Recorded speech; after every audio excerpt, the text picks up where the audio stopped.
buhay ng aming pamilya. Mr. Chair, napakasakit isipin na sinasabi ninyong lahat, bayani kami. Pero nasaan? Itinuring nyo kaming bayani pero kinalimutan kami.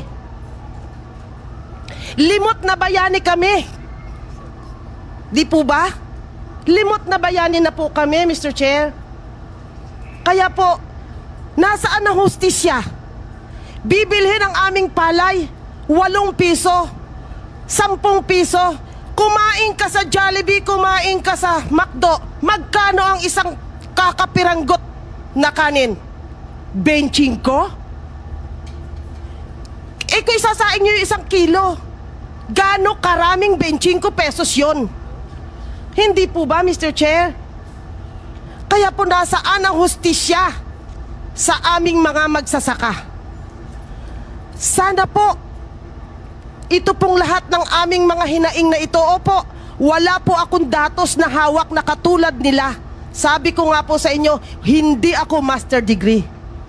Wala po akong ganong kataas na pinag-aralan. Pero po, bilang isang anak ng magsasaka at itinataguyod ko ang magsasaka ng Occidental Mindoro, dahil alam ko po sa mga panahon na ito at sa mga oras na ito, nakikinig sila, nagbubunyi sila dahil may isa magsasaka na itinatayo ang aming antas.